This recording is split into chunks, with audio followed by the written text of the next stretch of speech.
A very good afternoon to you. Respected guests, I, V.K. Pandey, feel myself very privileged to have such a uniquely constituted panel of intellectuals and enthusiasts participating in this esteemed forum this Sunday evening. On a curtain-raising note, I welcome you all and feel grateful to all of you for having spared your precious time despite various other personal commitments of yours. Distinguished panelists, we are immensely blessed to have Dr. Nandini Bhattacharya Panda with us here today as pregonero of this event. Dr. Nandini Bhattacharya Panda is a distinguished fellow, Asian Confluence, Meghalaya. She is senior fellow, Nehru Memorial Museum and Library. Dr. Nandini studied history at University of Oxford. A historian by training, she is working for a long time on the indigenous communities in the eastern and northeastern Himalayas. She has authored several books and articles, prepared documentary films on the Himalaya communities, especially the Lepcha community. Dear friends, in almost all religious beliefs, fire or light is taken as the presence of the divine. Light dispels darkness just as knowledge removes ignorance. The brilliance of the light does not diminish despite its repeated use of light to light many more lamps. So too, knowledge does not lessen when shared with or imparted to others. On the contrary, it increases in clarity and conviction on giving. It benefits both the receiver and the giver. Subham karoti kalyanam arogyam dhanasampada shatru buddhi vinashaya deepas jyoti namastute. Therefore, I shall now request Dr. Nandini Bhattacharya Panda, the pregonero of this event, to kindly perform Deep Prajwalan by lighting a lamp to mark the divine Subharam of this event. Dr. Nandini Bhattacharya Panda. Thank you very much, Vinay Bhai. Thank you very much, Rajiv Bhai, and thank you everyone sitting here, all the distinguished participants. I feel privileged to be invited to become the progenero and light the lamp. This is really an auspicious time, Diwali, when the evils are destroyed and the good ushers in. So this is, I really am thankful to Zena family to give me this job of lighting the lamp. I really wish success to this event. Not only that, I wish all success to Zena family, where I am also a part, and all the branches. Zena is doing really wonderful job. So they should proceed from strength to strength. Today's discussion point is really interesting, culinary significance. This is the past, present, culinary skill and food is the essence of life. It is the juice of life, and it is past, present, and future of mankind. So thank you very much once again, and I'm performing my duty to light the lamp. I'm again thankful. This is really an auspicious duty.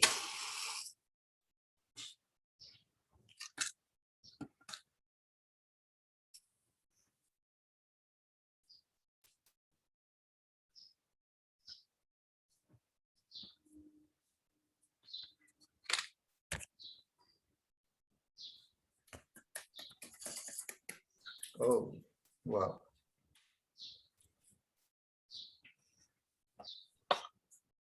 So I think this is the auspicious beginning of the event, and let the good come and the evil destroyed. Thank you. Thank you, ma'am. Thank you so much. So firstly, we have with us today the youngest participant, namely Susim Suday, as the technical facilitator of our event today. Susim Suday is a student of class 8. He studies in Tagore International School, South Delhi.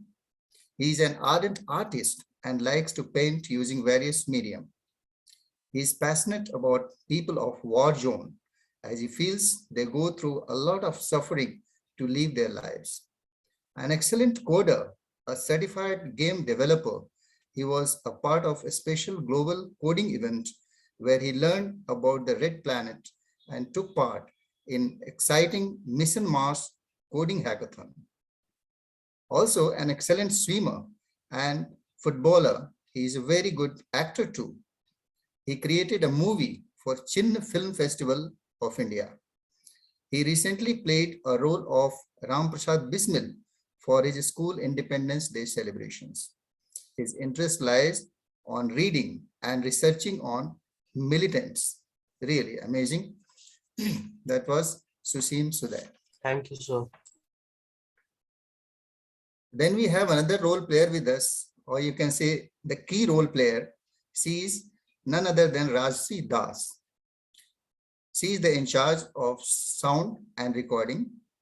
Rajshri Das is a computer engineer by profession. Over a decade, she has experience in the following areas: network infrastructure design and implementation, security architecture design and implementation, support and maintenance of SaaS-based web applications. At present, she is working as IT manager in a leading educational institution.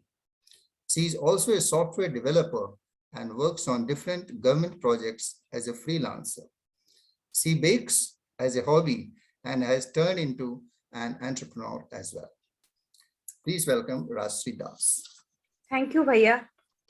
She will be our technical facilitator for the day. May I now request Rajshri Das to play the Jena Vision video as per our protocol. Over to Rajshri.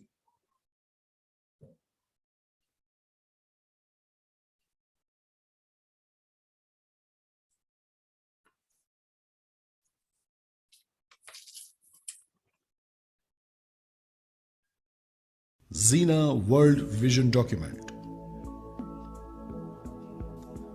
We are a family bringing joy, happiness, prosperity in our lives and around by nurturing, encouraging, catalyzing, enabling 360-degree well-being in physical, intellectual, emotional, social, and economic dimensions.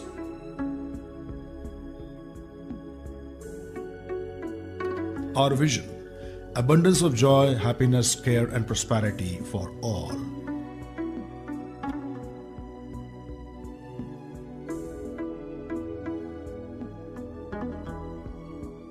Our mission: we strive for alleviating pain, suffering, and poverty, encouraging unshackled-free thoughts, enabling dignified jobs and livelihood, nurturing close family bonding, seeking joy and happiness in the impact caused. Our values: passion, work with passion and from heart.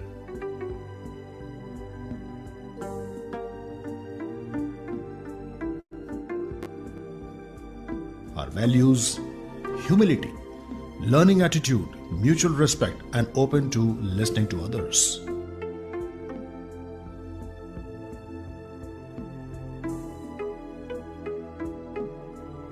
Our values: integrity, sincere, honest, and ethical principles.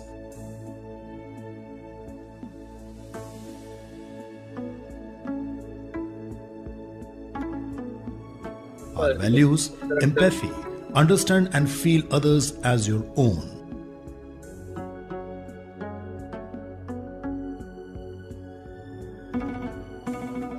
Our values: humanity, have compassion, brotherhood, fellow feeling, and kindness.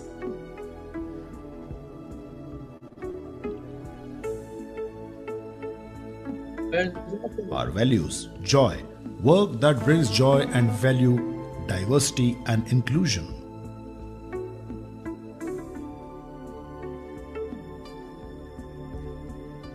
Our character: trust, belief, faith, and confidence in self and in others, from where love and compassion emanate.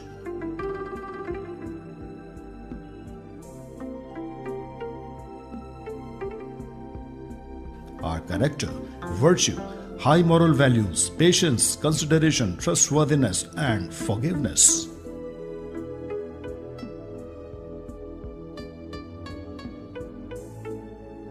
Our character, transparency, honesty, openness, and not guarded.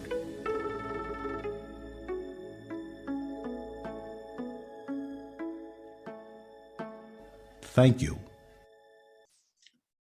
Coming to the purpose of this event and its attempted takeaways.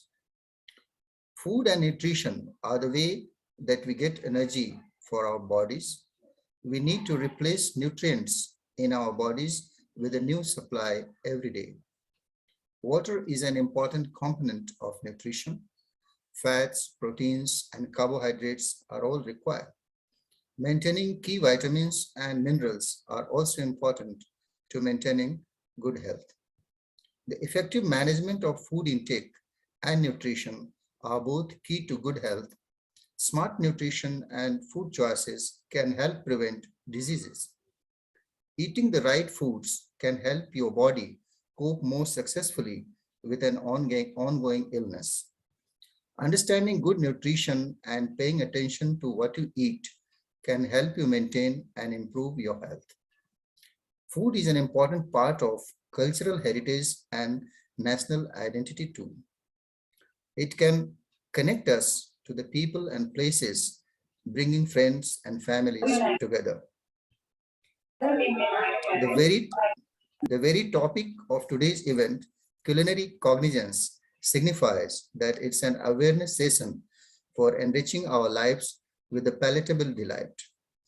You know, someone said, cooking is an expression that knows no boundaries. And it's an absolute truth, particularly when it comes to the present day world of globalization and social media connect. Cooking is a whole package in itself. It's the art, science, and craft put together in an emotional environment. Preparing food with heat or fire is an activity unique to human. It may have started around 2 million years ago, though archaeological evidence for the same does not predate more than 1 million years. Therefore, awareness about the food, nutrition, and cooking methodologies is of paramount importance, and this is what we intend to achieve here through this forum. I am sure this session is bound to be a memorable one, since we have very distinguished speakers on the subject, and the way the event unfolds is going to be quite interesting and enriching for all of us here today. Now we come to the unfolding of the event. Let's see how it unfolds. Firstly, there will be a welcome address by Shivani Satpathy Das. The duration would be 5 minutes. That will be followed by playing 2 videos, which will consume a total of 6 minutes, 3 minutes each. Then we have 2 distinguished speakers with us, whom we shall listen to for 40 and 20 minutes respectively. Immediately after that, there will be a question and answer session, which would long for 15 minutes. Then we shall have a talk on takeaway perspectives by Honorable Senior Vice President, Jena Global Family Foundation and Jena World, Dr. Poonam Arora. The duration will be 10 minutes. Mr. Sanjay Prasad will then propose vote of thanks, and the event will be wrapped up with Jena anthem at the end as usual. Not forgetting Mrs. There is one induction. She is Sunita Taluri. We'll be hearing her also. She will be invited by Priyanka Manjari during the session. Now it is humbly requested that the timings must be strictly adhered to by all the role players to the fullest extent. I shall be monitoring and hinting accordingly. Now let me introduce Shivani Satpathy Das.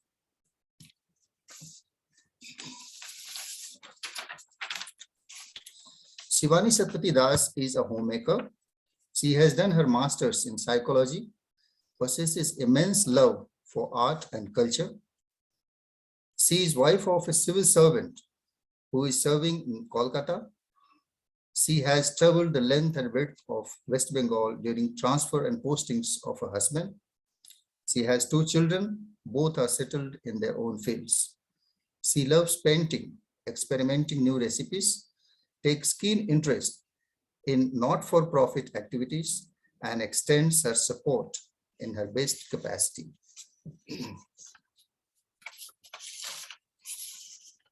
With this, may I request now Shivani Satpathy Das to deliver the formal welcome address. Over to Shivani Satpathy Das. Thank you, Vinay ji. And good evening, everyone.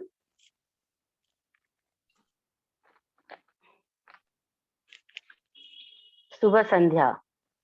आज यहाँ हमारे साथ रहने के लिए आप सभी को धन्यवाद।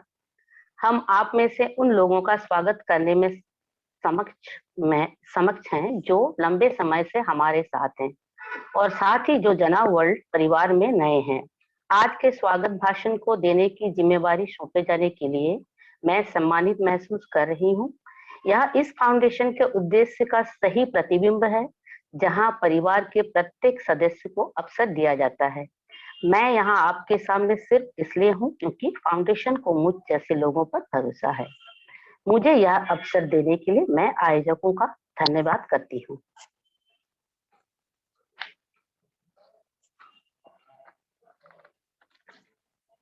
I am here because I choose to live by choice, not by chance. To make changes, not manipulated. To be useful, not used. To excel, not compete. I choose to self-esteem, not self-pity. I choose to listen my inner voice instead of random opinion of others.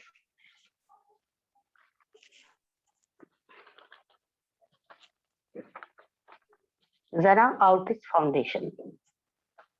Objective: social program, integrator and aggregator. Type of organization: National NGO under Societies Act. Activities: tie-ups with other credible NGOs to create a win-win situation program.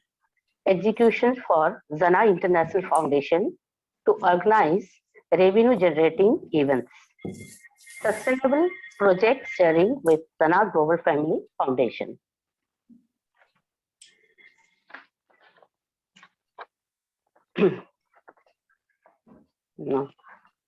Now, wishing everyone for an enriching and absorbing session ahead. I now hand over the microphone to the MC for taking the program ahead. Thank you so much.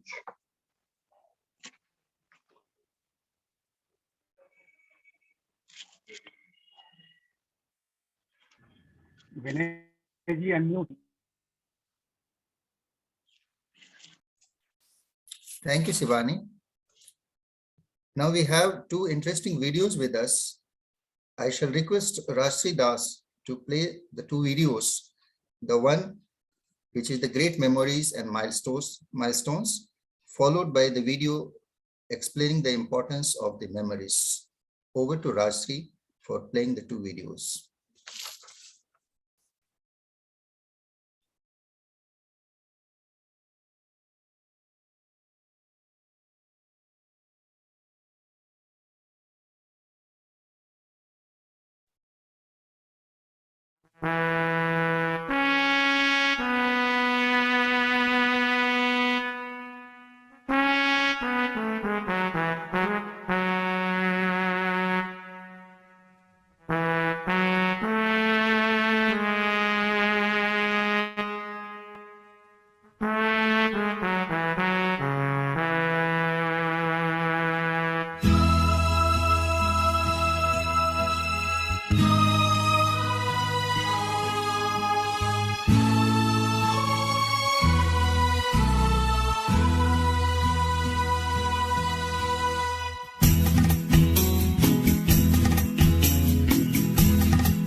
You have just watched a montage of some people getting together at important venues like boardrooms in beautiful locales such as well-manicured gardens and exchanging pleasantries. What does all this have to do with the activities of Xena and its vision for a better future? Actually, these are the people who work behind the scenes.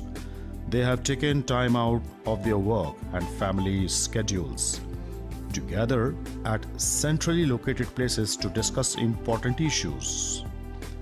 They did not necessarily know each other before these meetings, but they met nevertheless to present and listen to others' deeply held beliefs on how to achieve social well-being through Xena's mission and vision. These meetings typically went on for several hours. Some had a firm agenda, others were more unstructured brainstorming. In all instances, the members arrived at a consensus without any coercion or manipulation. All processes were democratic. Nobody was superior or inferior. Nobody's personal values carried the day in the end.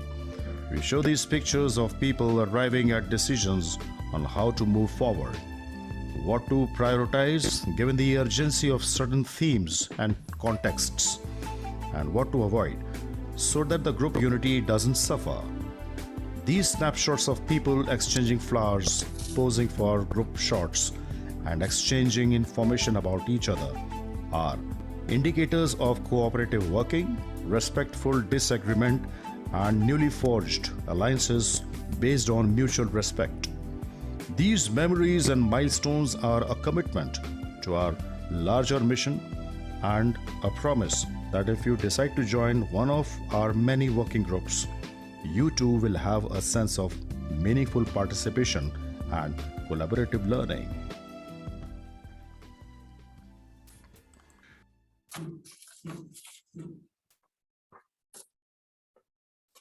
Thank you, Rajshri. Well, now is the time to invite our first speaker, Mr. Bodhisattva Tathagat Dhruva. Bodhisattva Tathagat Dhruva is a skilled culinary, food and beverage operations professional, recognized for his comprehensive knowledge of international cuisine and an innovative approach to setting the stage for a customized dining experience. Over 20 years of progressive experience managing the provision of fine dining for hotels, restaurants, refining the art of cooking, developing impressive menus, and preparing culinary dishes influenced by culturally diverse regions around the globe. Alumni of Doon School, Dehradun, Mr. Dhruv studied hotel management at Kolkata, as also at Schloss Glesheim, Salzburg, Austria, with distinction. He also had a grand diploma from Le Cordon Bleu, Paris, France. His interests include gourmet cooking, music, recipe-related research and understanding, meditation, researching and exploring regional cuisine and recipes, Vedic recipes, and Supashastra. May I now invite Mr. Bodhisattva Tathagat Dhruv to start his talk on the subject. Mr. Bodhisattva Tathagat Dhruv.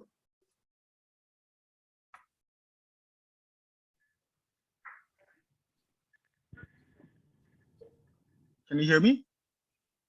Yeah, of course. Fine. Okay, great.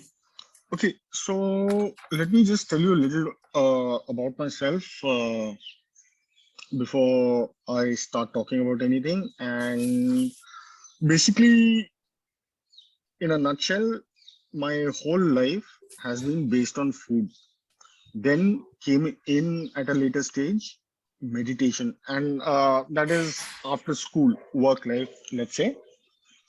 And with the advent of meditation, my whole focus changed, and the whole thought process behind food changed for me. As in, one starts thinking that you are the food, because that is the basic fundamental that I would actually like to talk about, is about what goes inside you is also what is seen on you and what eventually comes out, and it's a cycle. um we'll get to that. Basically, if you look at food, there are four basic factors, which is salt, fat, sweet, and heat. Then you have your senses, which is taste, feel, smell, sound, and taste. Eventually, heart. Okay. And these are all the external influences, because that constitutes what you're doing to the raw material, which is food, which eventually you're feeling, sensing, tasting. There are various levels which come into the food at that time, the way it looks, its presentation, the pleasure you get out of it, satisfaction, etc., etc., etc. So, food being an extremely big subject, I am in a quandary, very frankly, as to what I'm going to be talking about. And even though there has been time has been given for question and answer, if there are any questions on what I talk, it would be better if you ask me straight away so that I can hit you while we are deep in that subject. Okay, so now when we are talking about, let's say, salt, which is sodium chloride, salt reacts with all the food that you have. It is a basic requirement in your body, as is fat. Fat is also a basic requirement in your body, because it is the food that is cooked in the fat, or the fat along with the food. The fat basically transfers the vitamins from your digestive tract into your system for your body to process. Without the fat, that's not going to happen. And that is fat that we'll be adding externally in the cooking process. But all raw material, all your ingredients, say your vegetables, your leaves, grains, meats, everything has its own component of fat within it on its own. So you don't actually need external fat if you're eating, say, raw food. But raw food is not a pleasure. Okay, it'll give you your vitamins, it'll give you energy, it'll feed your system, but it might not be a great experience. Okay, so for example, if you're eating non-veg, if you're eating raw meat, you'll get the actual taste of what the meat is about. And if I don't know how many people out here have eaten raw meat, meat actually tastes sweet. That is a strange thing you'll find out. Okay, now, so if you eat raw meat, um, in the present day, how we think it might be gross to look at, there'll be a little bit of blood. Blood has iron. Okay, meat has fiber. It's giving you proteins. It has fat. Fat is transferring the vitamins which are inherent in the meat into your system. So you're getting it in any case, but it is not a pleasure. And then you can have, say, a Afghani Ran or a Tandoori Ran or something, which is a pleasure, which is also giving you something, but it is giving you something extra. So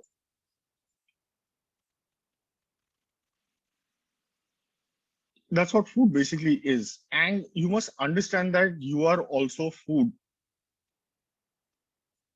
In all our life systems, we nourish. Okay, and if we come from the thought process where, you know, we are all one as the Zena family, we are talking and promoting, if we are all one, we must actually be inherently connected. And we are all connected because we are built of the same raw material, etc. All of us, including the living and the dead and uh, non-living, sentient, non-sentient beings, etc., etc., etc. We are all alive in some state or the other, and we are all helping and nourishing the other. A dead me will become food for the cats and dogs and ants and insects and stuff like that. They in turn will turn into food for plants, or their worms eating them. Worms are feeding the birds. Birds are flying around, they get caught, they'll turn up on your table as chicken tandoori or something like that. So that's the basic fact of life. And as such, you are what you eat. So now we are talking about salt, fat, sugar, and heat. Heat, as Dada had said earlier, Mr. Pandey, is a part of the process of cooking. It adds a state or a stage to the food, which is then taking it to a different level, easier to consume. Our bodies are not meant to, for example, have so much fiber. And then eventually it all comes down to control. You eat too much, you become fat because your body is also working towards storing it for a time. It might require, it might not require. And then, do you need to store it? Is it making you healthy? And now when we talk of health, because, and this health angle came in because it was mentioned out here, what we are eating today in our traditional systems, which is very far away from our traditional systems, we are eating food which is basically genetically modified. Everything is processed. No one harvests their own grain. No one is processing the grain at home. And if you want rice, you will go out and buy a packet of rice. Where the rice is coming from, you have no idea. What the rice has been treated with to make it look like the way you're getting it, you have no idea. How many varieties of rice are there? Where has the variety come from? You have no idea. Okay, that is one system. And humanity with the increase in population. So we are not here blaming anyone for anything, but the fact is that things have changed and things were changed to allow humanity to grow, to make life easier for man, etc., etc., etc. Okay, so a million years back, we had say 500 people. Now we've got 500,000 people. 500,000 have to be fed with that same area that you've got. So, and science has come and people have thought of things. They have figured out how to increase the yield and stuff like that. So now you have grain, which grows more, is bigger, will fill you more, will give you more sugar, will give you more fiber, you'll get a better carbohydrate content in your body. But that carbohydrate is not, I mean, it is naturally produced, but it is not what is required by your system. And why is it not required by your system? Because genetically, the human being, the consumer himself, is totally separate from what is happening outside. And the speed is not the same at which the change has taken place. So, for example, I am from Bengal. Okay, and my genetic lineup has been here for, would have been here for, I don't know, 5 generations back where we were, but we were all in Bengal. Now, let's say the Bengalis are a rice eating people. Their bodies are genetically modified to process over millennia to process rice and the local vegetables and whatever you have locally. The tastes are ingrained. that is all genetically inside us. So in the last 50 years, when the shift has taken place from rice to, say, wheat, because wheat is cheaper, it's easier to feed the people more, and rice is being sold outside the country at a higher rate. So give them wheat or whatever. And I don't want to get into the war and Winston Churchill and sending the rice out of Bengal and Bengal famine. So they bought in wheat, and now the habits of the people have changed and they eat more, they eat a lot of wheat, and that is all very fast. Okay. And it did affect the people because a lot of diseases arise from this of the body when you're doing something else. When the body is used to eating rice, processing it, the body is happy. When you are not giving your body what it wants or it requires, or you're giving your body what you think it requires, and today in 99%, I would say, it's gone totally out of control. You are generally eating what other people think and what other people are telling you to eat and what is good for you. So the man himself has lost control of himself,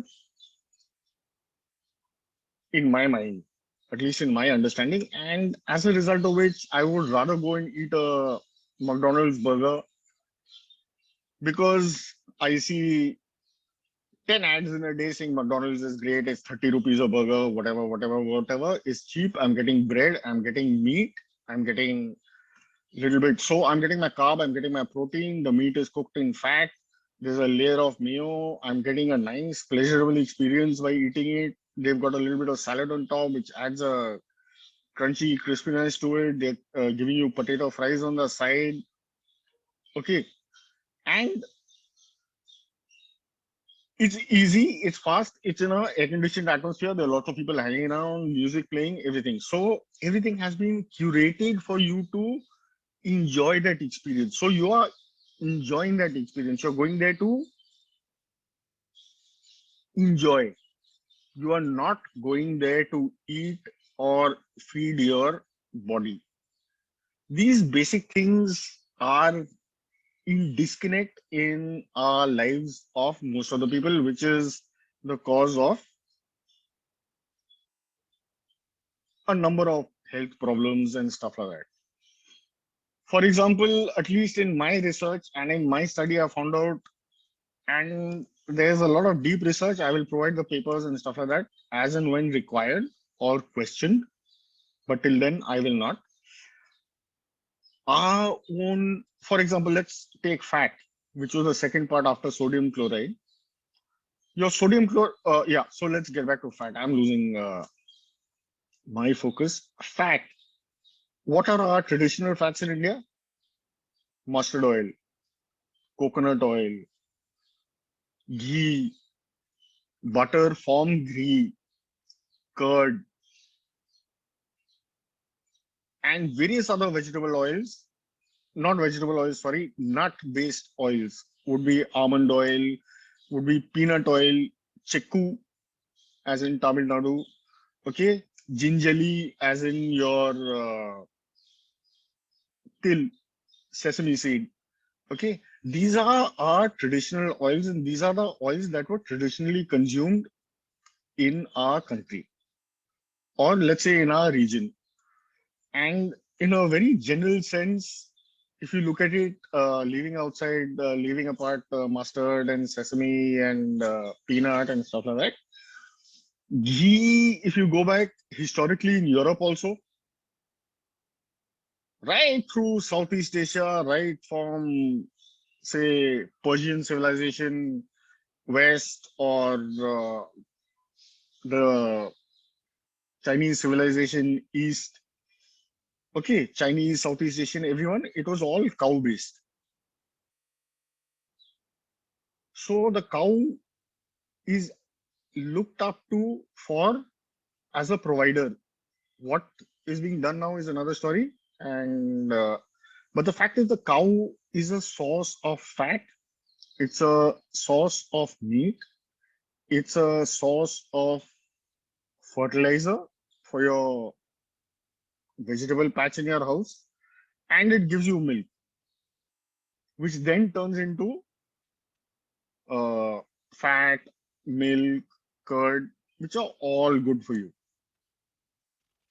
And if you will also notice in the present day, human body is becoming, this thing that, oh, I'm gluten resistant, or I have nut problems and stuff like that. I think maybe even this is all changed in my lifetime, because I know for a fact till say 25, 30 years back, this was not a problem. Okay, I didn't hear people going around saying that, oh, I can't eat bread or I can't eat a roti and stuff like that. Why has that come about? Because of the genetic changes that they've done to the grain of wheat that you are eating now. It is different for you. It is not meant to be eaten. It's great for production. It will give you wheat in general. You will get atta and maida and flour everywhere. Everyone can have some, but it is not good for you. That is what's happened. Now we have shifted into what's good for you from to khilao the whole world. And that's where the problem has happened, because it's possibly obviously been done unscientifically or whatever, or there were monetary gains, which is very obvious, which is the basic promoter of what is happening. And it's, again, if you look at everything, they all cycles within cycles. Okay, these health problems are creating other things, which are creating other things, but they're all related, and they're all related to money in some way or the other, and personal gain. Now, when this angle of personal gain comes in, when you're looking at gaining and you're looking at a lifestyle and you're looking at improving your lifestyle, what is an improved lifestyle? An improved lifestyle is something only you can tell yourself. Only you can make yourself happy, right? Someone else cannot make me happy. Okay, happiness is not someone buying me a new mobile phone. It's excitement, but it is understood in this present day as happiness. It's actually excitement or something like that, but it's not what it is. So we are already at that stage where we are understanding things differently from what they should actually be. And as a result of our disconnect from ourselves, we don't study ourselves. So for the past 10 years, I have tasted all these chemicals and put them into my own system to figure out how they work on your body. So I am my own lab. And that's the only way it works. You have to taste, you have to check and see the reaction it comes, and then you learn from that. Otherwise, you're not learning. If someone tells me that this chocolate is good or that chocolate is good, until I taste it, see it, work with it, I don't know what's happening with it. I don't know where it's come from.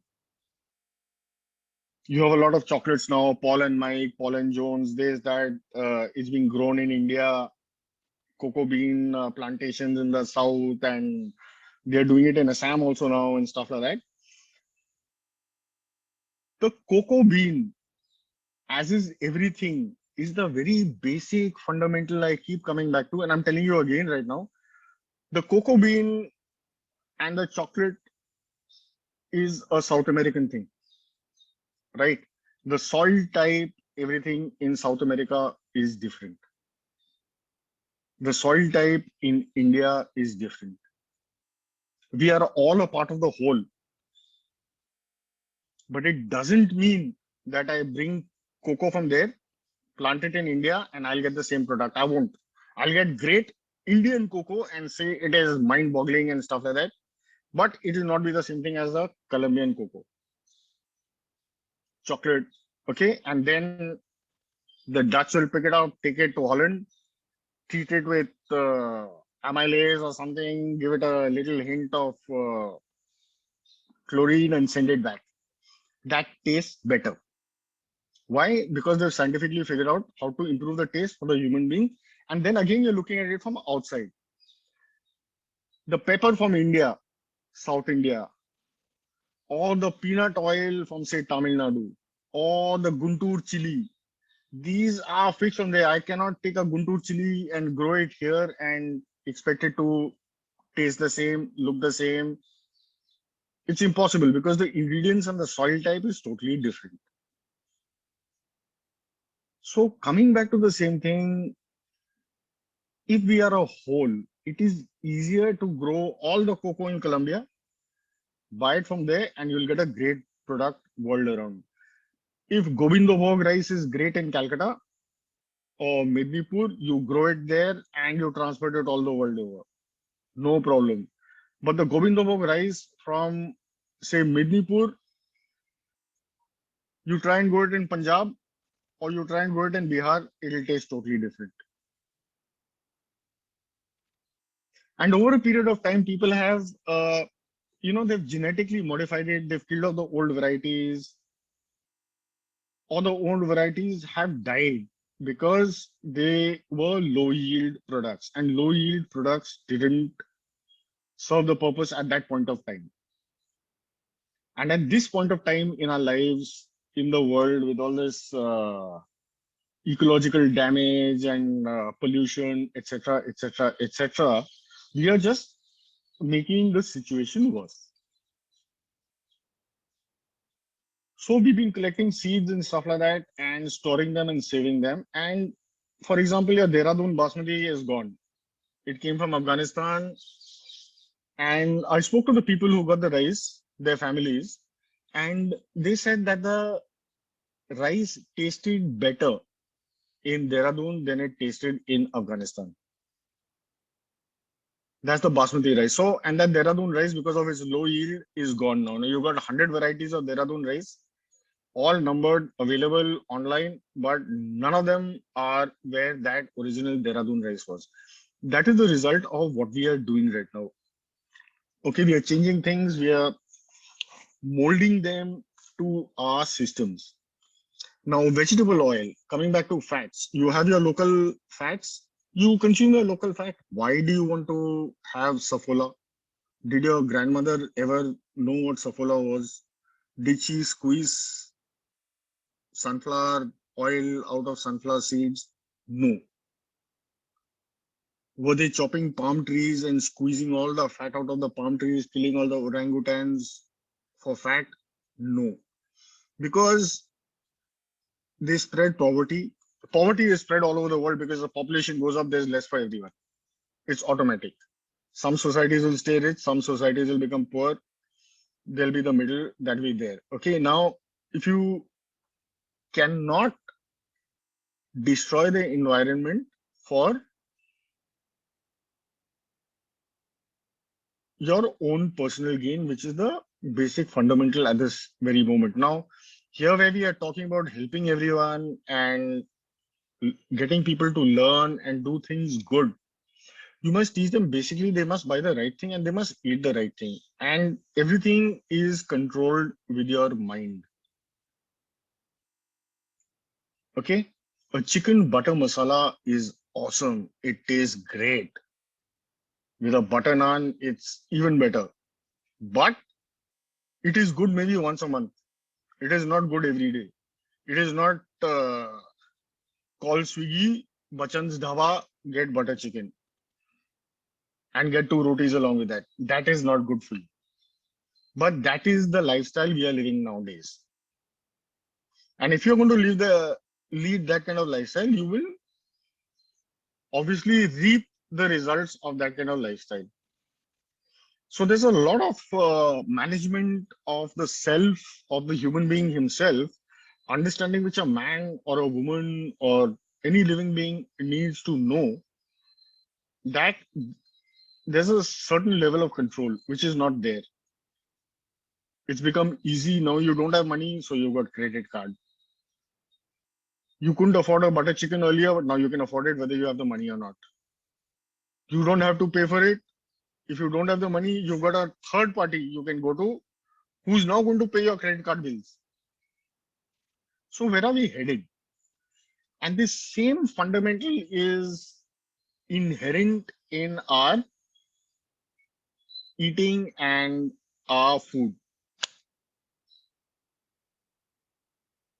Food is for you, your body, your health, and your mind. Your mind controls everything. Your mind knows what you're doing right. Your mind knows what you're doing wrong. Your body also knows, but you have to be able to recognize what you're doing right or what you're doing wrong. If you can't recognize what you're doing wrong, you'll end up in hospital, for which you have to buy insurance or whatever. So that's what's happening with our food today. So how do you correct it? There is no way to correct it apart from correcting yourself, from starting to learn about what you're putting inside yourself, because what you put inside shows up and then it comes out. And if you're not putting anything good inside yourself, it's going to show up bad and it's going to come out bad also. And then you're landing up poisoning some third party, whether you like it or not. And that is the malaise that we are facing in the world today. I'm talking about all weird things right now, which has got nothing to do with food in general. I'd like people to correct me. Poonam Didi, help me. I'm just talking, you're looking very seriously at me. And I'm wondering if I'm moving in the right direction or not. Okay, I wrote down a couple of points, and as everyone should know, this is the first time I'm doing this. I've never done this before. So if people have questions, please ask, then I can answer. And I've just given some very general sentimental gyan on food from my point of view. So that's it. Thank you. Very basically.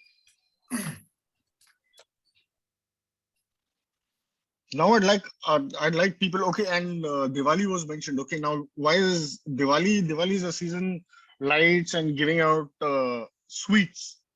Why are sweets? Because sugarcane was harvested traditionally during this period. Sugarcane was harvested during this period. It was turned into good during this period. You will start getting the best good in the market, and by I think mid-November, all the various varieties will be out. The real stuff in the villages. So have good. Why do you want white sugar? Rajshri ma'am is there. Okay, and we had a little chat yesterday with regard to chocolate and stuff like that. I asked her what she's using and stuff like that. But the thing is, when you're using chocolate, try and make a brownie without sugar. Use chocolate brownie and use jaggery, use good. And see, check out the result. You'll be shocked. That's what I'm trying to say. Now, this white sugar you're buying in the market, which looks good, flows free, is powder, has 76 chemicals going into it to make it white. And that includes chlorine, for your information. Okay. Don't even take a teaspoon. I'm not going to give any, please don't listen to what I'm saying right now. This is very bad advice, but if you want to test it on yourself, take a chutki of chlorine and put it on your tongue and see what happens. Okay. And then you're eating sugar. Chlorine is obviously gone, but it's been cleaned and turned white and stuff like that by the chlorine.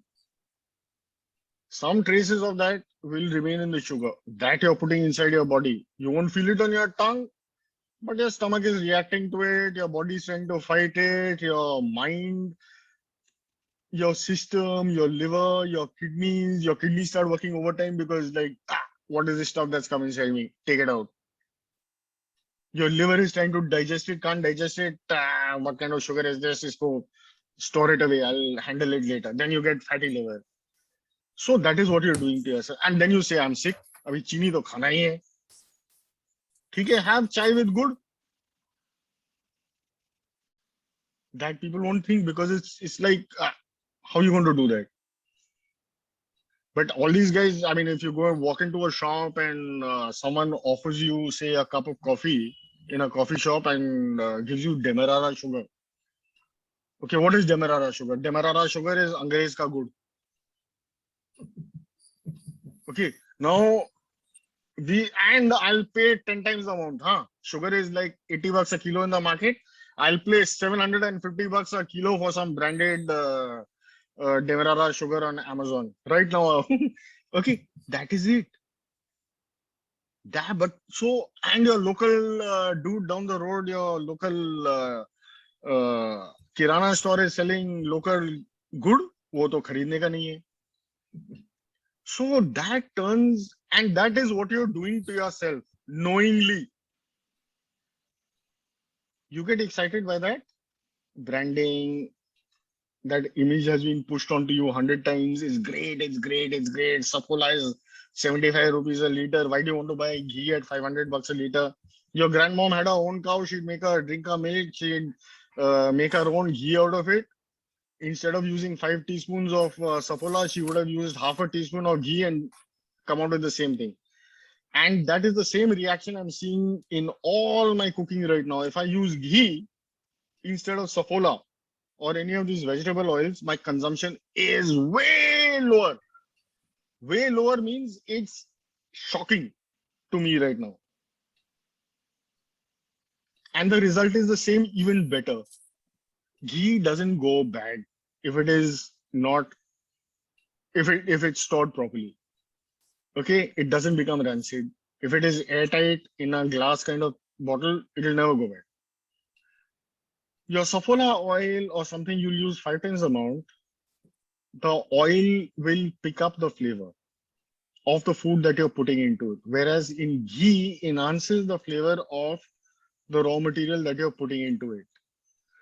Ghee has a way higher smoke point than any of these vegetable oils in the market. As a result of which, yeah, it's going to take more energy to cook with ghee, but the results will be way healthier. Whereas your Saffola will turn hot faster, or any of these vegetable oils. I'm sorry, I'm using the brand Saffola because Saffola just strikes me as any of ITC guy seeing it will get after my back tomorrow. But fact is that I'm just using it as a generic term for sunflower oil or whatever, any of these vegetable oils or palm oils and stuff like that. Palm oil is possibly the worst thing. And these people see, and they try to obfuscate the whole thing by telling you trans fats and saturated fatty acids and this and that, which is all bad for you. Now everyone's coming around, they've all woken up that ghee is better than Saffola and all. How has it become good now? Because people are waking up to the research. Now people are waking up to it because of the fact that 100,000 people have got sick. So there must be some problem. So we are looking at, in general, law of averages, but we are not applying that law of averages to food in general. But I think we have to respect the time. Okay, I'm fine. I was always thinking about this will turn into a couple of series because it's going to lead to a lot of arguments and traditional values and stuff like that. Just but that's just the way it is. If you eat half a teaspoon of ghee, is way better than eating, say, 100 grams of palm oil. Yes. Okay, and that palm oil is a vegetable oil. It has got zinc in it. It is hydrogenated to bubble it up and foam it up and turn it into a ghee kind of emulsified substance is what you're getting. And it is good because of the oxygen in it. It heats up way faster. So any fried stuff you get in the market right now, including all the biryanis and stuff like that, which everyone thinks tastes great, obviously, Yes, is because of the fat.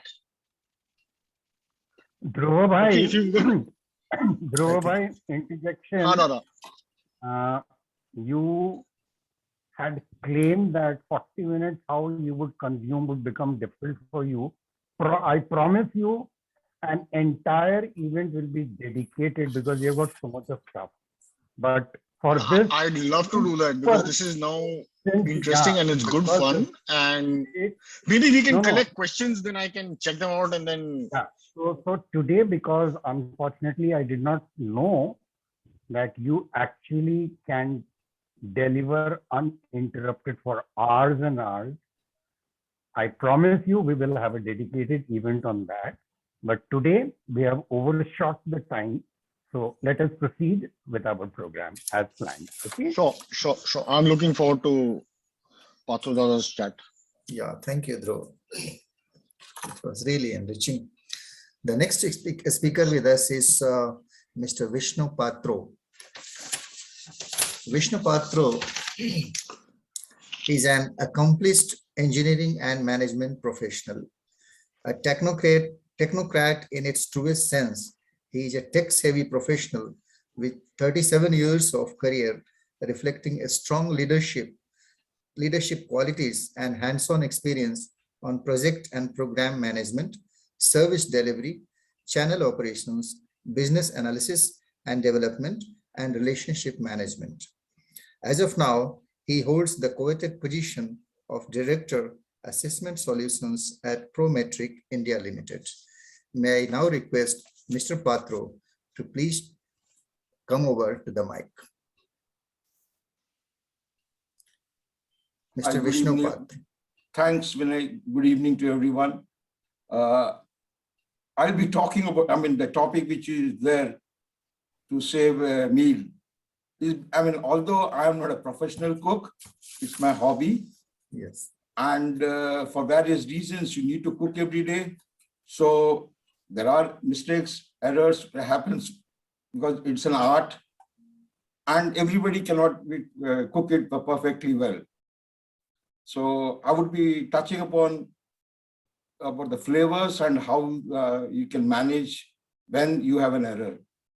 I have a small presentation and I will share it with you.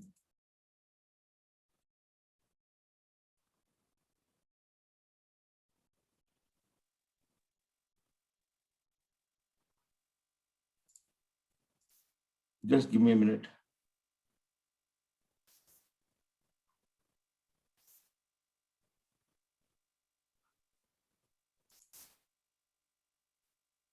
Can you see my screen?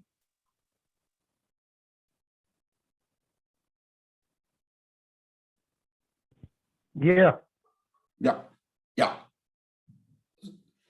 Actually, it's always easier than said than done. But you need to cook food for survival, good or bad, depends on your skills. And because ordering every time you dig a hole in your pocket, and as we heard, it also affects our health. So no matter how good or bad you cook, a good dish is based on the flavors. Because today, we all, the habits have changed and our palate looks for a flavor, likes specific things. And we need to ensure that there's a right balance there. So even a slight imbalance of the ingredients can make the dish not very tasty. So, I'll be talking about some quick fixes and tracks when you get into a problem. Imagine you are cooking a lavish meal for lunch or dinner and you invited a lot of people and the dish has become very sweet. When you are looking for, it should be spicy. Then what do? You would not put in a trash.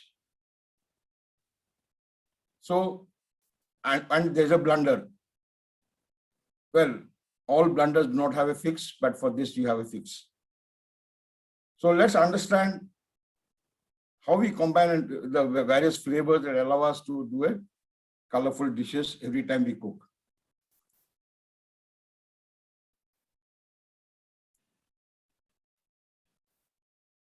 I've just provided a chart here.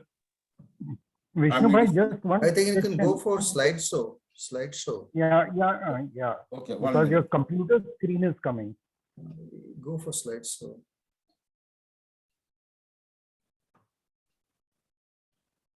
Can you see now? Better. Okay. As we talked about, the major food flavors, what we have, either it is salt or it's very sweet or it's a bitter, or it is spicy. And the other one which I've recently got into it is the unani. This is basically in Japan, it's called yummy. I mean, it's very difficult to tell what the flavor is, but it resembles closer to the salt. And that's the reason they are grouped together. But to any Japanese, you talk about unani as salt, they will not accept it. They say there's a special flavor which is coming up and it's really, really yummy. So you can make any dish by better understanding the science behind it, and this chart can really help. Actually, this chart shows the interplay between the various flavors. You will see some dark lines and some light lines. Basically, a dark line shows how to balance out a flavor. And the light gray lines revealing how to bring the flavor more. So for an example, if a dish is too sweet, you can balance it by adding a bitter ingredient like cocoa, sour or a spicy one. Or if you want to enhance the sweetness, add salt. So that's the reason you would have seen the sweet, the spice, bitter, there with the dark lines, and they help each other depending on which is in a major quantity. And the light line, as I told you, it only enhances the other taste. So if keeping this chart, it will help us once you have cooked, how and something is not coming right. How can you make some adjustments so that it at least it is palatable? And many times, you would have seen like while marinating any meat, we put salt, pepper, and also you would have heard in the olden days they asked you to put a little of sugar. But the sugar is not meant for making it sweet. But it only made, added just to only enhance the salt and the spices. So this is how the whole, the research says that. And if you want to go to the details of the food, the ingredients, the temperature, what we heard, some discussion in the earlier talk, that would be quite technical. And right now with the internet being available, the recipes are available, and you try to cook. Unfortunately, what happens is the ingredients which you are also using, at times they also add one of these tastes. Like for example, you put a lot of onion, what is going to happen? It becomes sweet. Sugar was not added, but the vegetable was sweet itself. Something is bitter, or something is sour, like tomatoes. If you put too much in quantity, although they say 6 tomatoes you have to put, but the tomato which is available in the market ranges from differently. Some are very sour, some are less sour. So the best thing, to avoid all this cooking habits, and getting into a disaster, you would have seen most of the cooks keep tasting the food as they're preparing it. And they try to balance it as what is required. That is one of the options which you can always use.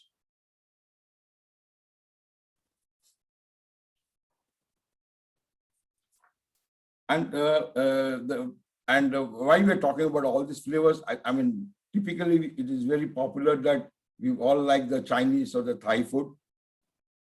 And every dish is so dynamic in its flavor. Like for example, a Thai curry, the sweetness comes from the coconut milk and sugar. And the spicy and the earthy note come from the herbs in the curry paste. And the sourness comes from the lime juice. All these different flavors combine to achieve a balanced, delicious meal, which our taste buds really like it.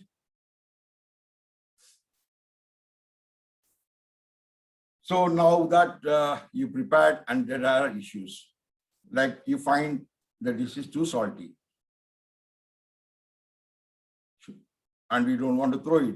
So there are some traditional techniques which have been used, and there are also technical things which are scientifically found, and we'll touch upon both in this case.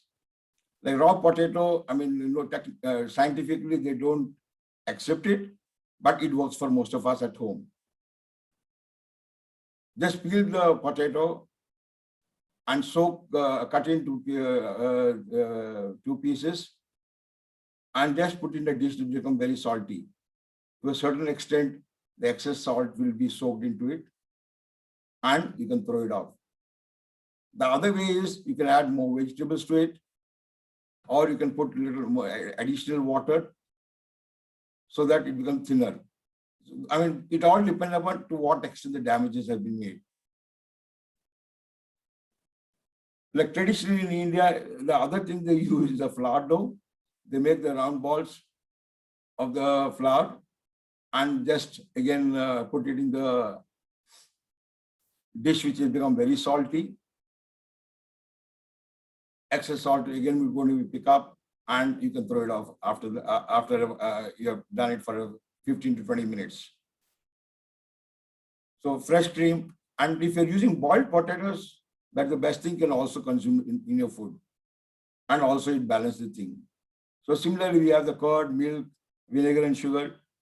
Depending upon what dish you're making, whether it is a soup or a broth, whether it's a vegetable curry, or it's the meat which you're trying to cook.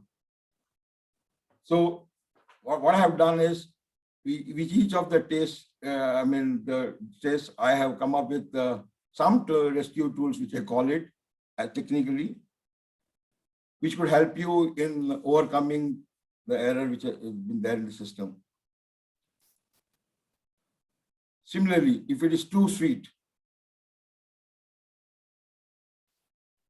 like cocoa is a little bitter, so it works out very well.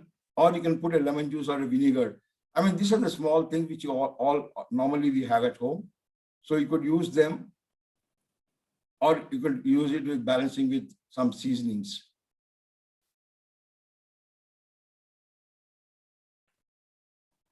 Any questions so far?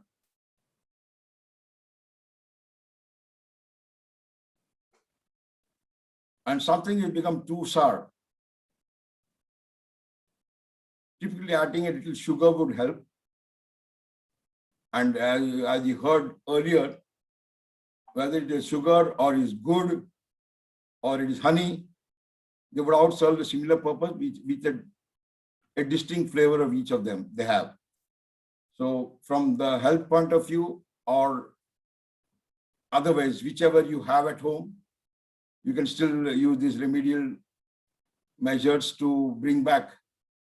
Because as we saw in the previous chart, how the sour and sugar, they balance it off. So that's how. Even the caramelized onion, which is a little sweet, instead of using sugar, you can use this to bring down the sour.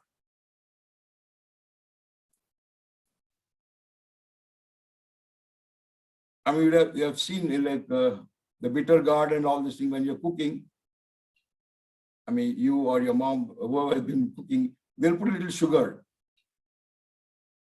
so that it balances it off if it is too bitter. Or you can put some cream. If typically when you are making any of these soups or anything, or this white butter would also help you in bringing down the bitterness.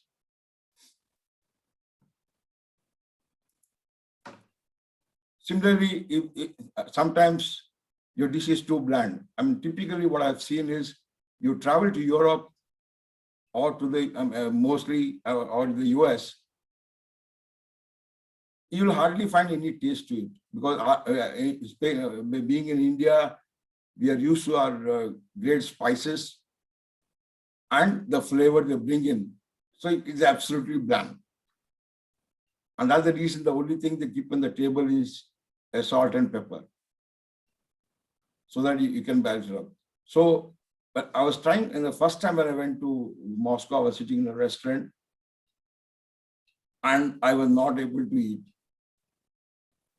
So my fellow colleague who was sitting there, he was an Englishman, and he saw that I'm struggling to eat.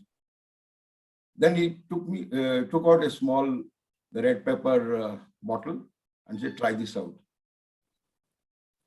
So I just put the pepper flakes and it was coming closer to what I wanted it. So now, I mean, so generally when I travel, I have a pepper, one small can, so that I can balance it off to the taste which is coming. So these are the things which I thought I should share with you. A quick toolkit to help you as a remedial measures. And the only thing I mean, before I end the session, the only thing I would like to call out is the two things you need to know: the items which you are cooking, whether it is sour, sweet, or bitter, should be one of the considerations while you're trying to balance, I mean, balancing the flavor.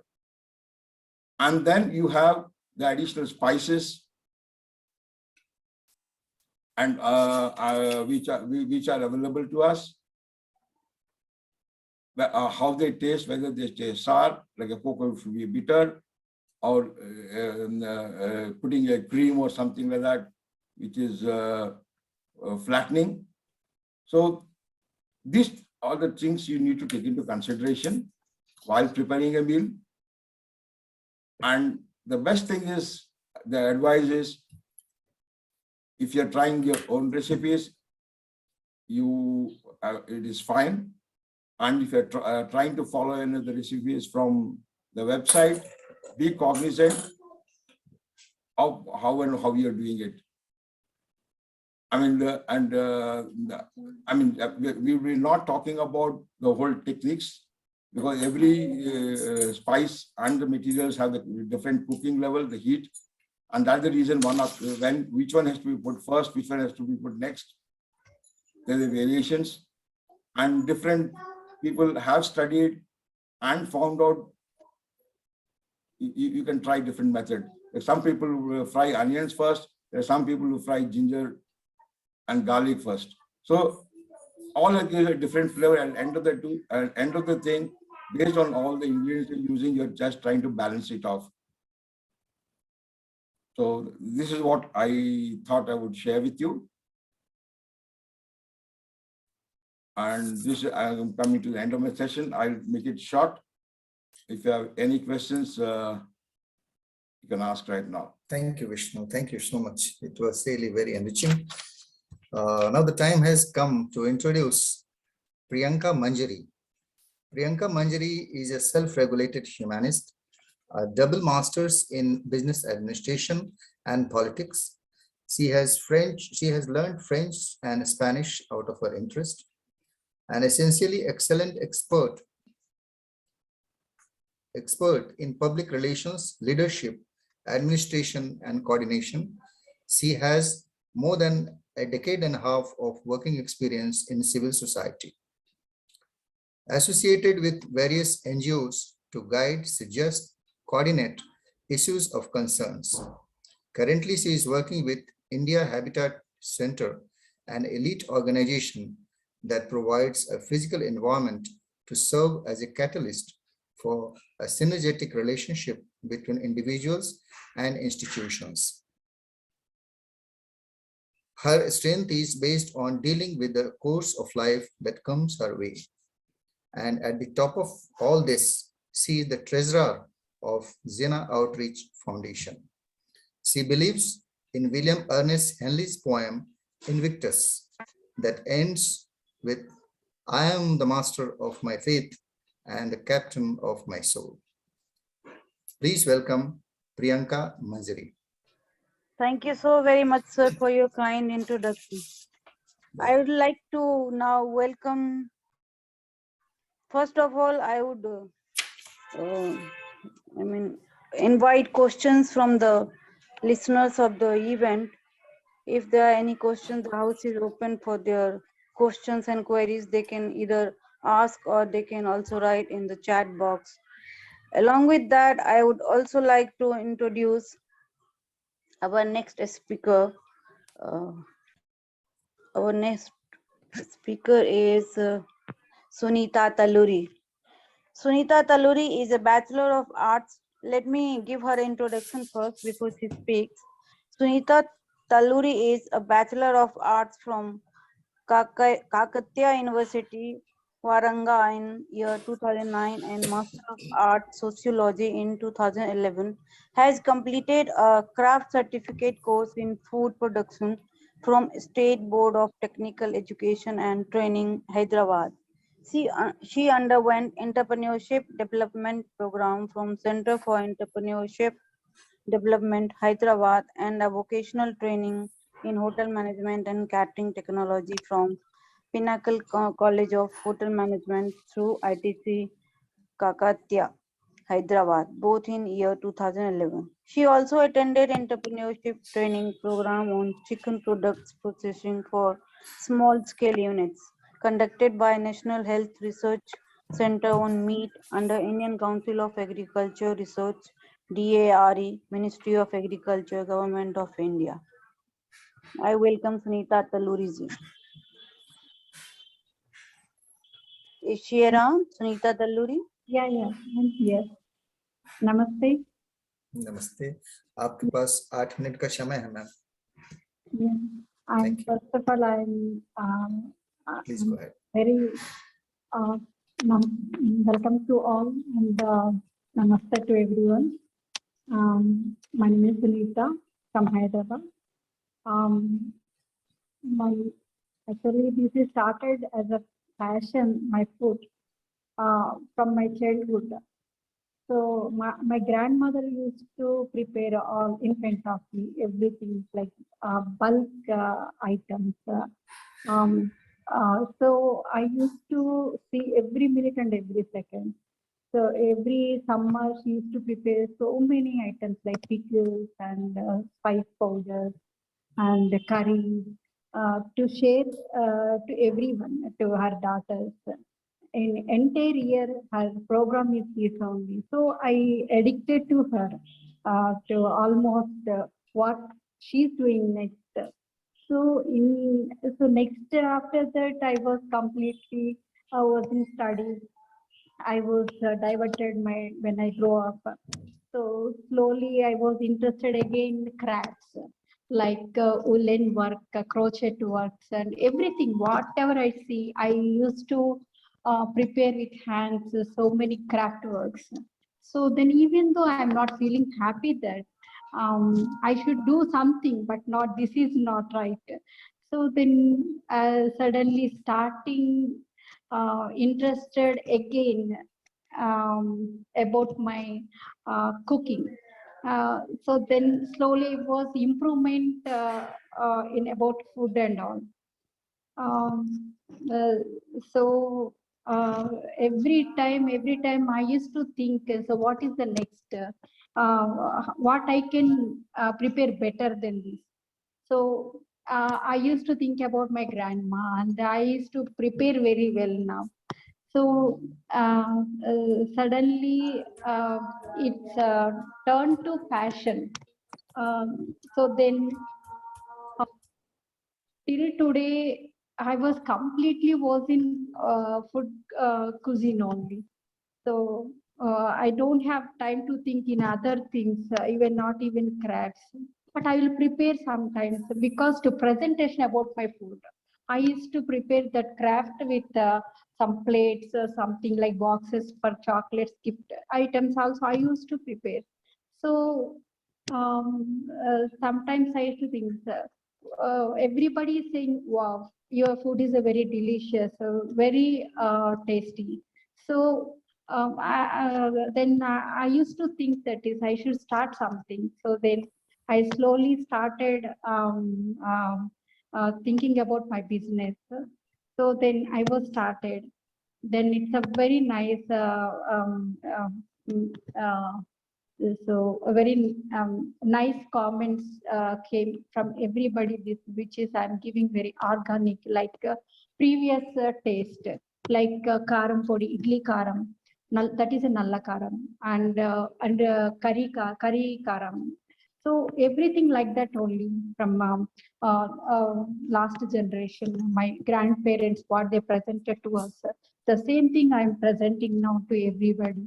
So they are very happy and very satisfied, everybody. So that's what now I'm started giving that food, same spice powders, pickles, and chocolates also.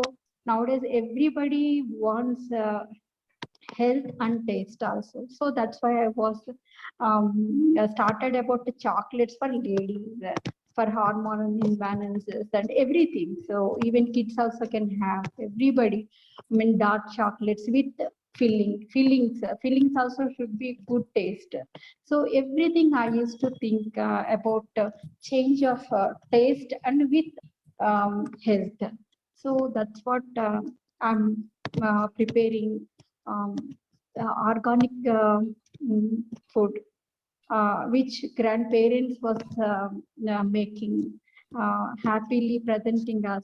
So that's I was continuing this in this business now. Thank you, Sunita Taluri, sister. I think Rashtribon, if you can play what she has achieved and all the product that she's manufacturing, if you can please play that PPT.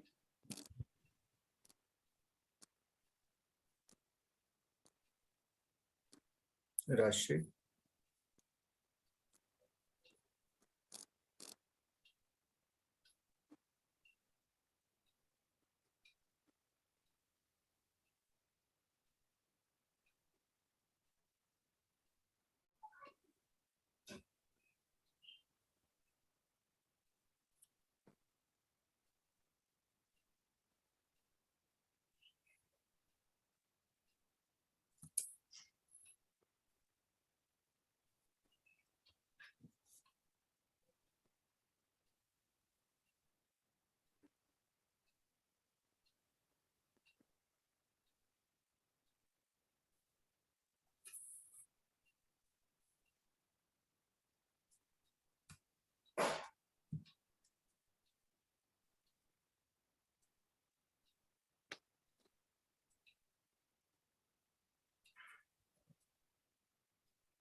It is freaking me out.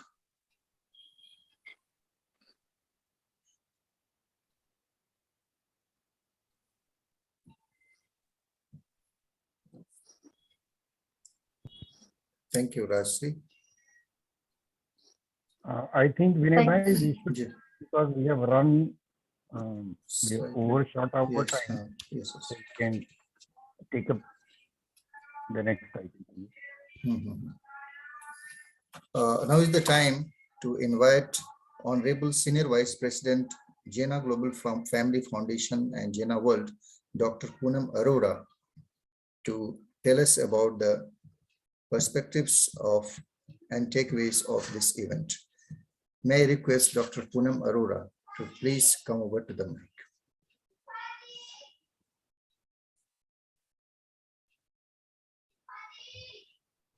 Hi. Can you hear me? Namaskar. Yes, we can hear you, ma'am, please. Okay. So I'm a self-professed foodie. Okay. I love food. And of late, I've really become fascinated with food preparation and how to share food. I think that food isn't just something that we consume. Food is something that we share, and through food, we bond as a community. So when we invite friends over for food, we don't just invite them to feed them. Food is just the means by which we connect with people. And so I become really fascinated with, okay, if it's this kind of person, what will I offer him or her? If it's a child, what will I offer them?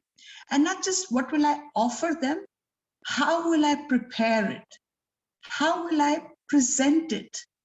The order in which I will present it, the quantity in which I will present it. What is their frame of mind? You know, are they grieving? Are they happy? Are they sad? Are they strangers that I want to, you know, bond with and make friends with? Are there people that I have known for a long time? So food that we share has associations with it that I want to use as a means of reviving our bond, etc. So I'm looking at food as really broadly based culture. I will get to first the questions or issues that arose as I was listening to Tathagat Dhruv. And honest to God, I was just mesmerized and fascinated. I could ask him questions or have a conversation with him for as long as he spoke, or maybe even longer. I'm calling it my sub-theme, food and the mind.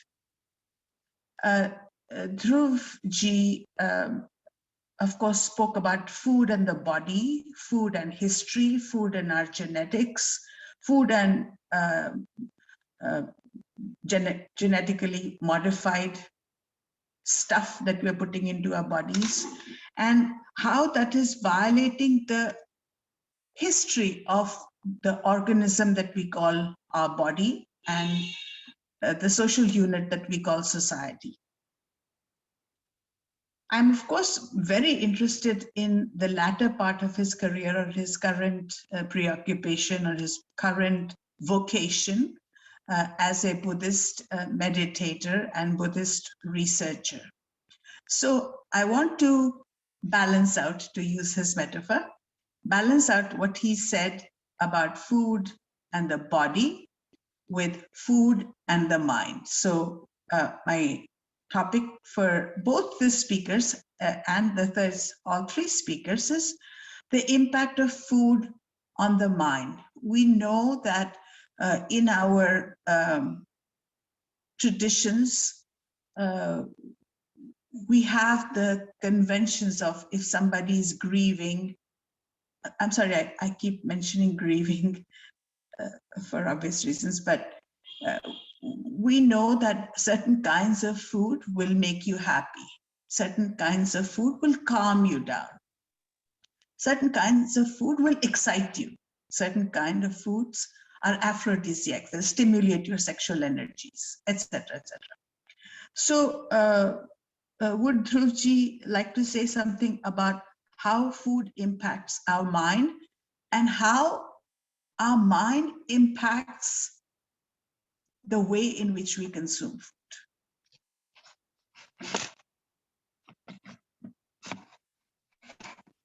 Okay, so let's look at it from a very, we'll get deeper into the subject, because this question is again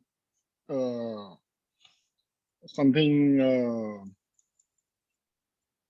which it's a subject in itself within the sphere of food, let's say. So when we are talking about food and the mind and food and the body, okay, from a Buddhist perspective, from the Mahayana school, and actually also if you take it from the Theravada school, which is pre-Mahayana, pre-Nalanda, let's say,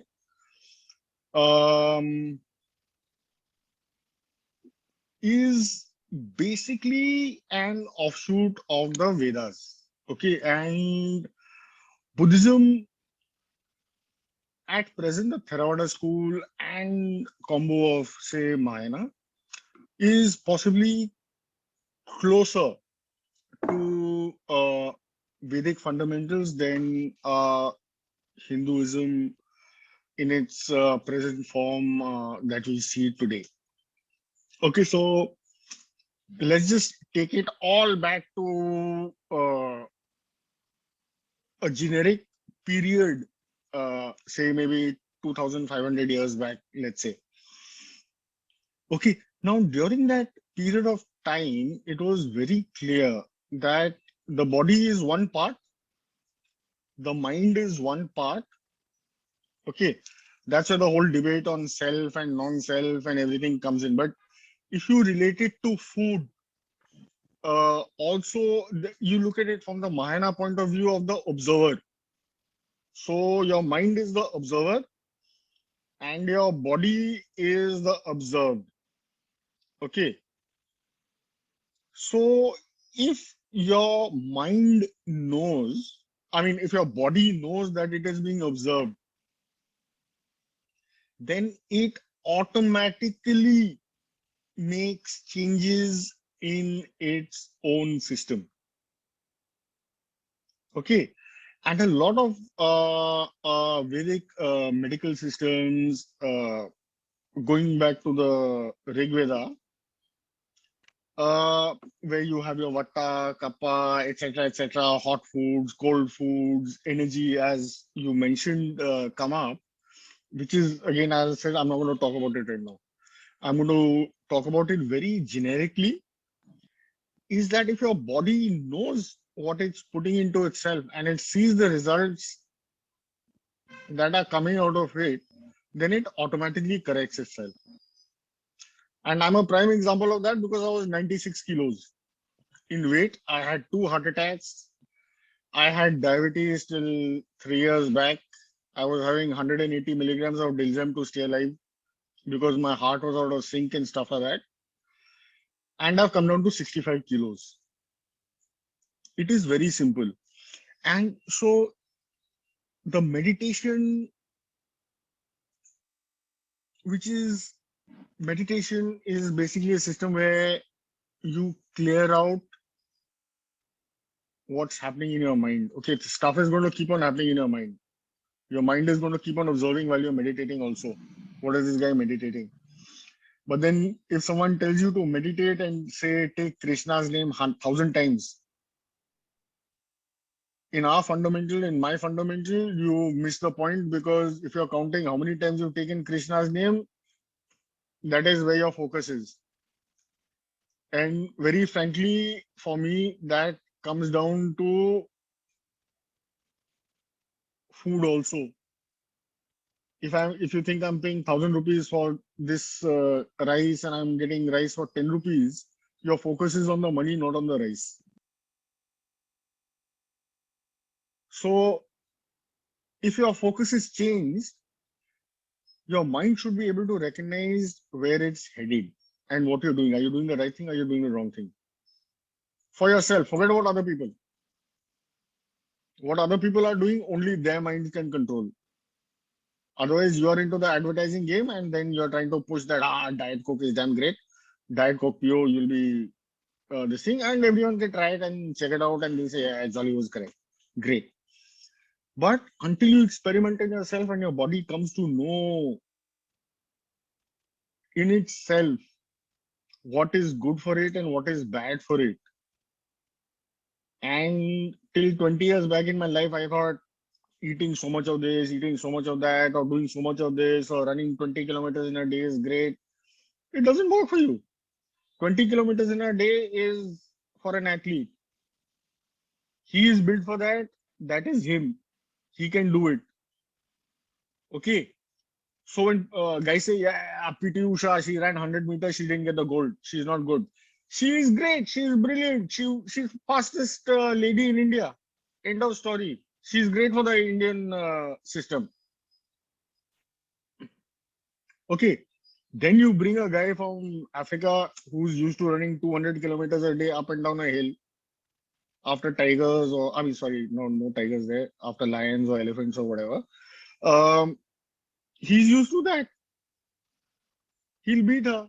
His diet is also based on that. His body is accepting food, what's good for him. If I'm going to eat a $50 steak, he's going to have a very different reaction on me than on a American or a Swedish guy who's used to eating beef every day. I have beef nahi mila toh, you know, and he's not going to eat 5 chapatis in a day. He'll eat 5 chapatis, he'll say, kya khila diya? I can't even walk. I can't get off my chair right now. No energy. So that's how it works. Everyone has a separate system. Everyone is separate, but we are all actually one at the same time. That is my very basic point is you have to know what you're doing to yourself, what you're putting into yourself. And all the scriptures from all the religions, from all the regions everywhere in the world are telling you the same thing. And you have to understand it for yourself. You can't go to someone who's going to tell you that, yeah, monkeys are great to eat. Eat monkeys. That's it. And if you still think eating monkeys are great, when you're getting funny diseases and you're getting Ebola and stuff like that, then who's the cause of the problem? You're the cause of the problem, not the person who told you to eat monkeys.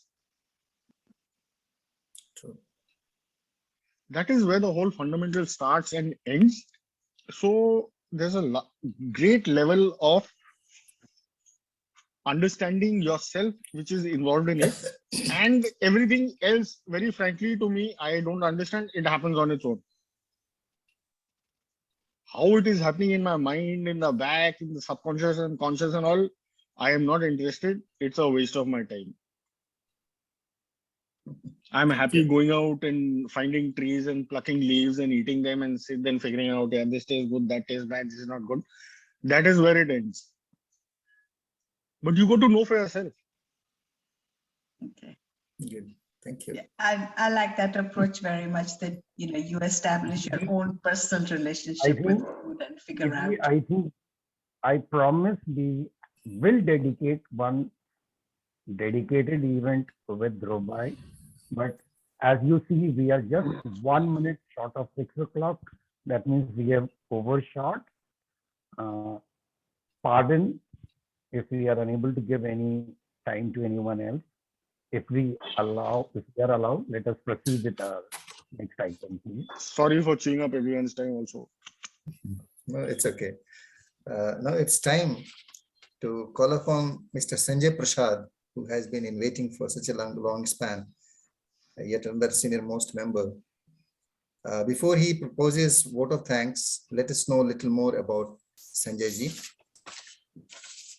A diploma holder in business management and an alumni of the prestigious St. Xavier's College, Kolkata, Sanjay has held different senior management positions in the area of purchase, stores, warehouse management, with over 33 years of experience in material management and vendor development with reputed organizations across diverse industries.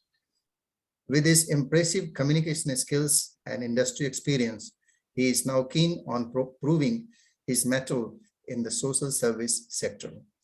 Zena Outreach Foundation feels enriched by having Mr. Sanjay Prasad as its General Secretary, ladies and gentlemen. With this, may I request Sanjay Prasad ji to please propose vote of thanks. Thank you, Vinay ji, for the introduction. I would like to express my gratitude to all esteemed delegates of the webinar for the presence and contribution to make this webinar a great success. I extend my gratitude to our esteemed role players to take out time from the busy schedule to grace the event. On behalf of Zena Outreach Foundation, I extend a really hearty vote of thanks to our attendees who spared time on a Sunday to grace the occasion. Today, we had an opportunity to hear your thoughts and witness many inspiring talents. This will surely be going to encourage us in our future endeavors. Before I hand over to Mr. Vinay Pandey, I would like to introduce him to all of you. Professor V.K. Pandey is retired from Indian Air Force way back in the year 2000. Having had a distinguished and commended term with IAF and equally vibrant civil career, he commands a very colossal practical experience of over 4 decades, ranging from engineering, academics, and industrial to communications, relations, and management. As an apt all-rounder, he has been seconded by none in the areas of responsibilities he shares during his diversified tenures of service. He has a very sound command over the languages he knows. His passion also include writing in general and expressing his thoughts in the form of poetry in particular. The traits of dedication, punctuality, and sincerity add to his persona to render it reliable and dependable. Over to Mr. Thank you. Vinay. Thank you. Thank you, sir. Well, as you all know, any good thing has to come to an end ultimately. So is this event. Nevertheless, we all had a very good quality time, sharing untrimmed talks and information sure to enrich our lives. Now, it is the responsibility of all of us to propagate the best practices down the line to bring about a positive transformation in the society we live in. Thank you all once again for having spared your time. Now it is time to have a closing round. I heartily acknowledge the participation and involvement of each one of you. Your contributions to communicate, connect, engage, share information, collaborate, and understand mutually has been direct from your hearts. And that is what can bring out positive and productive results altogether. I once again express my gratitude and total satisfaction towards this conduct on behalf of Zena Outreach Foundation. Thank you all once again. It was a real pleasure having you all here at this forum. Thank you. Goodbye. Vinayji, we have to have the anthem. Oh, I'm sorry. To wrap up the event, may I request Rajshri Das to play the Zena anthem, please?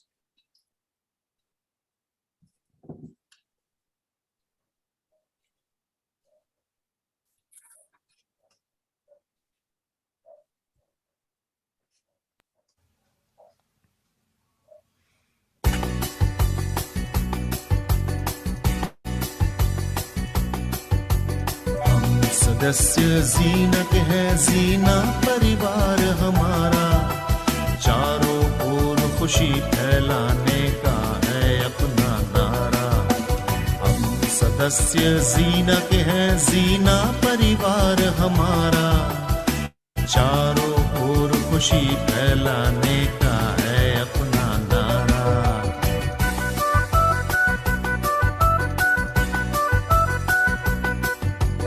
कष्ट गरीबी दुख हरने का हम संकल्प उठाएं, धरती को कुटुंब करने के लिए प्रयास बढ़ाएं। कष्ट गरीबी दुख हरने का हम संकल्प उठाएं, धरती को कुटुंब करने के लिए प्रयास बढ़ाएं। हम सदस्य जीना के है जीना परिवार हमारा, चारों ओर खुशी फैलाने का है अपना नारा।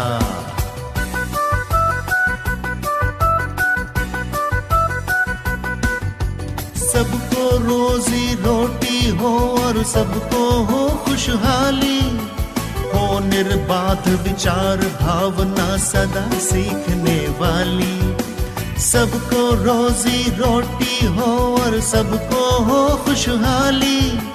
हो निर्बाध विचार भावना सदा सीखने वाली। हम सदस्य जीनक है, जीना परिवार हमारा, चारों ओर खुशी फैलाने का है अपना नारा।